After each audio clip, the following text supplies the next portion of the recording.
In this lesson, we'll create a quilt collage inspired by Alaska quilt artist Ree Nancarrow. Select your special painted papers that we created in a previous lesson, as well as some solid color construction paper that will add some contrast to your quilt design.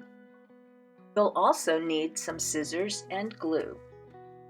Your painted papers may include watercolor techniques, marbled paper, or printed papers. Choose one of your larger pieces of painted paper and trim it to a 6-inch square.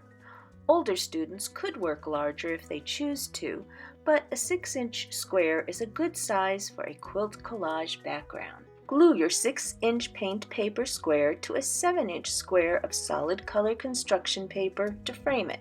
This will also provide support as you work on your collage.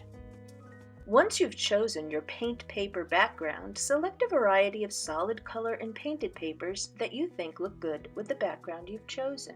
Then decide if your quilt collage will be like Ree Nancarrow's picture quilts or a quilt collage made with abstract shapes. Quilt collage can be very simple with just a few shapes or complex with many overlapping parts. The example I'm working on in this video is a simplified flower picture. Notice that as I cut my shapes, I turn the paper rather than the scissors, so my scissors never need to change direction.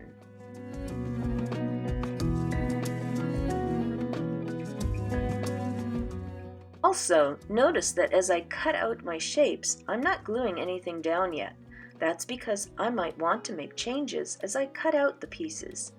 If I glue as I cut, it's harder to change sizes or colors of shapes if I feel like I need to.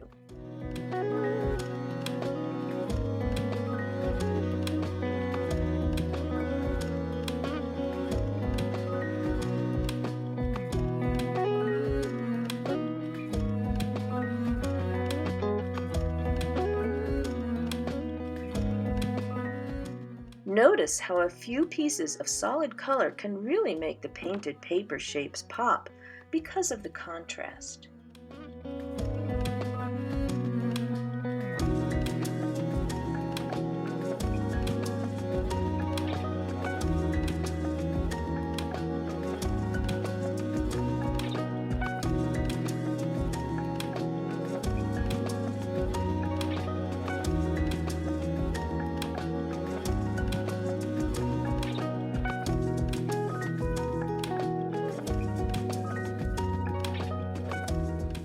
Sometimes it helps to glue the parts of an object together, like the parts of the bloom of this flower, before attaching the whole shape to the background.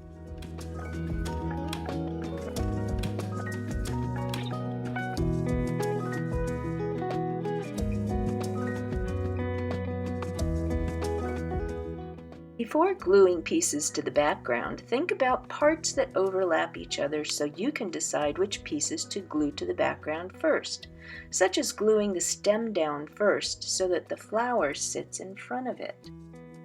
If you're using liquid glue, don't forget to bunny hop the dot, because with liquid glue, a dot is a lot.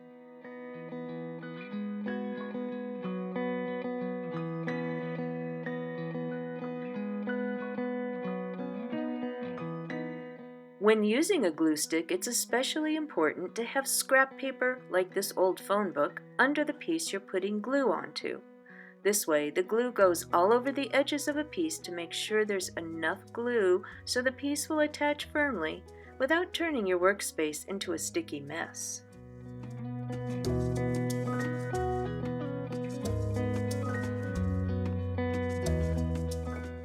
On this finished flower quilt collage, I added details with a fine tip marker to give it a look similar to some of Ree's quilts.